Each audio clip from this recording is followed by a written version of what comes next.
So there's talk out there, at least talk, of LeBron James as a free agent. Rich Paul, his agent's like, hey, he's a free agent. We could do the Phoenix thing. And, I mean, okay, whatever. Do we really think that LeBron James is going to go to the Phoenix Suns as a free agent? Like, how does that make any sense?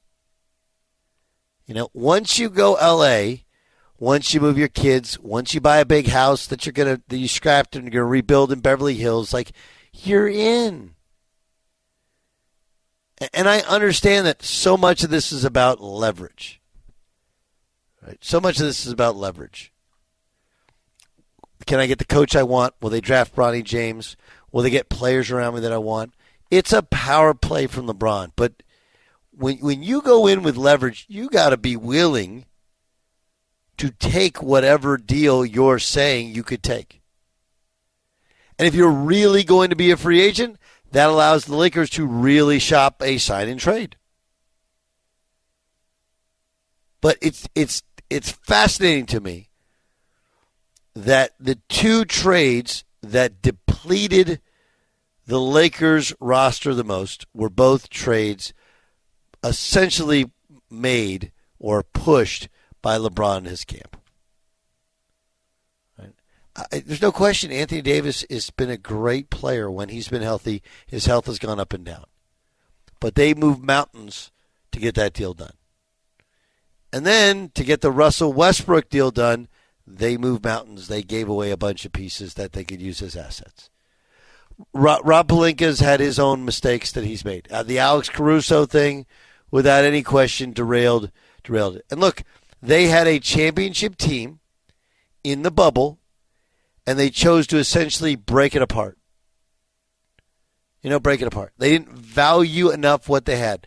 KCP was great in the bubble playoffs, and he's been really good for the most part. Not as much this year with the last year when they won with the Denver Nuggets. He was in the Lakers. Alex Caruso would have stayed for less. They had a roster that won a championship, and they broke it apart, and they've never been the same since. So I understand the frustration with Pelinka, but let's be honest. All of those assets that they came off of to get Russell Westbrook, that's really been the death knell. The Westbrook deal has set this franchise back substantially. And now it's finally out the books, but you also don't have those assets. And, oh, yeah, by the way, it's like LeBron, you were the one who picked Russell Westbrook. It was supposed to be, DeMar DeRozan or, potentially a couple of others, and instead he said, no, we want Russell Westbrook because we're friends with Russell Westbrook, and look where it's gotten you. Look where it's gotten you. I was watching this video on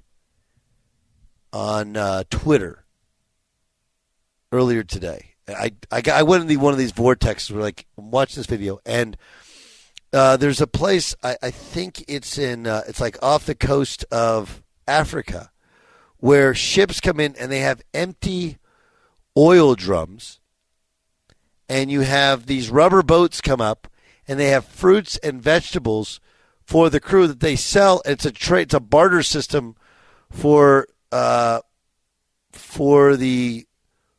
oil for the oil crates, right?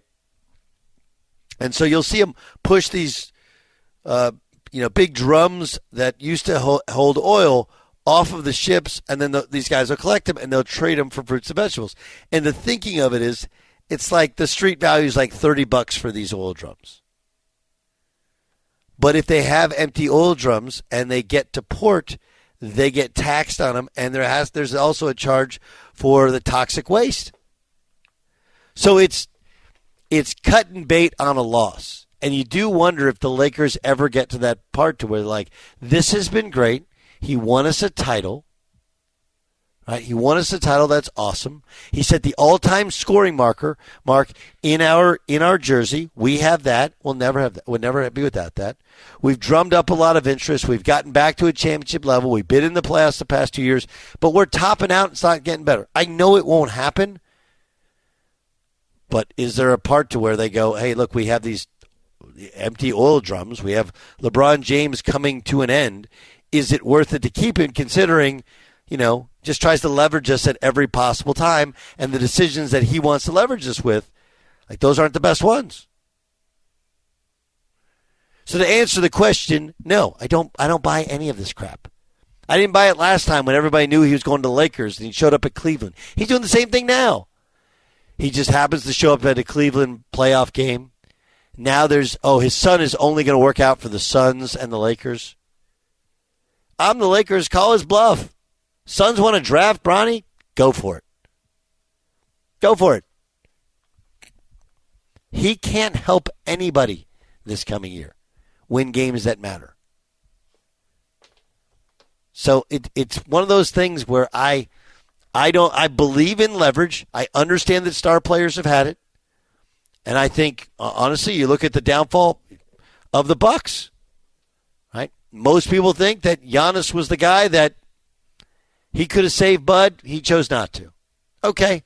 They picked a coach that he pushed for, and most have said he wasn't ready. That wasn't a good fit.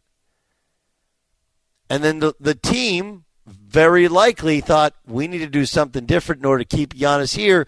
Let's get rid of Drew Holiday and bring in, and bring in Damian Lillard. And Drew Holiday's still playing, and Damian Lillard and Giannis. Granted, Giannis was hurt. It's kind of unfair. But the fact is they had a disappointing season, despite the fact that on paper they should have been better. There's the old Jerry Sloan expression. If you listen to the fans, soon you'll be sitting with them. Soon you'll be sitting with them. Buyer, do you buy for even 1 second that LeBron James would become a Phoenix Sun? No, I think would be very difficult for that to happen. Yeah. But there is a great punchline. Dan Byer delivered the best joke about the Phoenix Suns yesterday as he was filling in for you. I'm going to let him tell it himself. So we were talking about not only the domino of LeBron going to Phoenix, but then drafting of Bronny James at number 22. And then Monty said, well, what are you going to do then when Bryce ends up, wanting to play professional basketball? Are you going to bring him in as well? And I said, yes, they're going to bring him in. And then they're going to change their name to the Phoenix Suns. S-O-N-S. Ah. There's a little Instagram reel about it as well. Props to Elijah and Sagar and the crew for putting that together. So. That's pretty good. And it was minus a rim shot, too. It was actually a really good organic joke with real laughter. I wanted to laugh, so I jumped on. I love that. If LeBron told that joke at a press conference, though, can you imagine? The reporter, the echo chamber of the laughter would have been sycophantic laughter. Yeah.